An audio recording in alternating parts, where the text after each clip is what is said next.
آج 28 فروری 2026 کی صبح تاریخ نے ایک نیا اور انتہائی خطرناک باب کھول دیا ہے۔ تہران کی سڑکیں جو کل تک روزمرہ کی مصروفیات میں گھری ہوئی تھیں، آج صبح سویرے ایک اجنبی خوف کی لپیٹ میں آ گئیں۔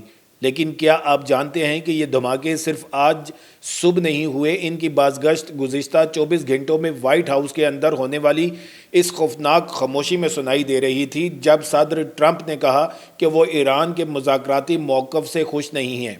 آج ہم آپ کو اس جنگ کی وہ کہانی سنائیں گے جو ابھی کسی کو نہیں معلوم، وہ اسٹریٹجک پلاننگ جو مہینوں پہلے شروع ہو گئی تھی، اور وہ لمحہ جب مشرق وسطیٰ کا جغرافیہ ایک بار پھر لرز اٹھا۔ تیار ہو جائیے، کیونکہ یہ صرف ایک خبر نہیں، یہ تیسری عالمی جنگ کی بازگشت ہے۔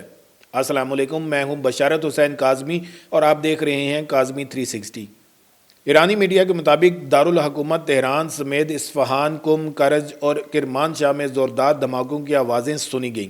یہ وہ لمحہ تھا جب اسرائیلی وزارت دفاع نے ایک بیان جاری کیا کہ انہوں نے ایران کے خلاف پری ایمپٹیو سٹرائیک یعنی قبل از وقت حملہ کر دیا ہے، جس کا مقصد ریاست اسرائیل کے لیے خطرات کو ختم کرنا تھا۔ لیکن یہاں سب سے اہم سوال یہ ہے کہ یہ خطرات کیا تھے، اور کیا واقعی یہ خطرہ اتنا بڑا تھا کہ پورا خطہ آگ کے گولے میں بدل جائے؟ یہ حملہ کوئی اچانک فیصلہ نہیں تھا۔ گزشتہ چند ہفتوں کے دوران امریکہ نے مشرق وسطیٰ میں اپنی فوجی موجودگی میں بے پناہ اضافہ کیا تھا۔ یروشلم پوسٹ کی رپورٹ کے مطابق یہ خطے میں 2003 کی عراق جنگ کے بعد سب سے بڑا فوجی پڑاؤ ہے۔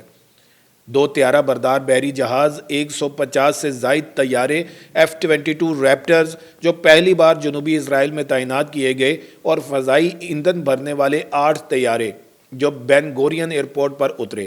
یہ محض دھمکی نہیں تھی، اس جنگ کا مکمل اسکرپٹ تھا جو لکھا جا چکا تھا۔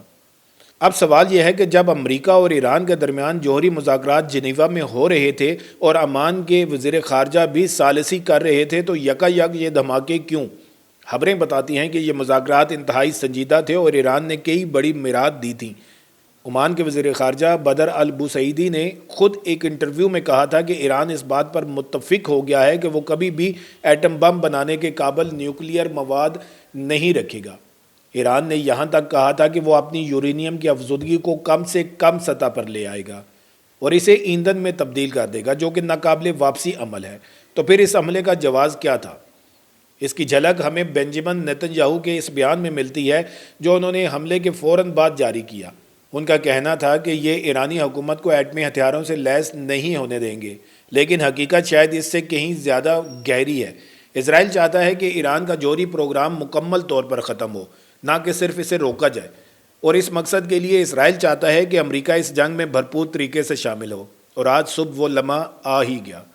صبح 7:40 پر ڈونلڈ ٹرمپ نے اپنے سوشل میڈیا پلیٹ فارم پر ایک ویڈیو جاری کی۔ انہوں نے کہا، ہم نے ایران کے خلاف بڑے پیمانے پر جنگی کارروائیاں شروع کر دی ہیں۔ ان کا کہنا تھا کہ ہم ان کے میزائلوں کو تباہ کر دیں گے اور ان کی میزائل انڈسٹری کو زمین پر ریزہ ریزہ کر دیں گے۔ ابھی صرف چند منٹ پہلے تک امریکی عہدیدار کہہ رہے تھے کہ حملے کا کوئی حتمی فیصلہ نہیں ہوا، اور ٹرمپ خود کہہ رہے تھے کہ وہ ایران سے مذاکرات جاری رکھنا چاہتے ہیں۔ یہ حملہ کس قدر وسیع تھا؟ اطلاعات کے مطابق صرف تہران میں کئی مقامات کو نشانہ بنایا گیا، جن میں جمہوری چوک اور یونیورسٹی اسٹریٹ شامل ہیں، جہاں سے دھوئیں کے بادل اٹھتے دیکھے گئے۔ واضح رہے کہ یونیورسٹی اسٹریٹ تہران کے عین وسط میں ہے، اور جمہوری چوک بھی شہر کا مصروف ترین علاقہ ہے۔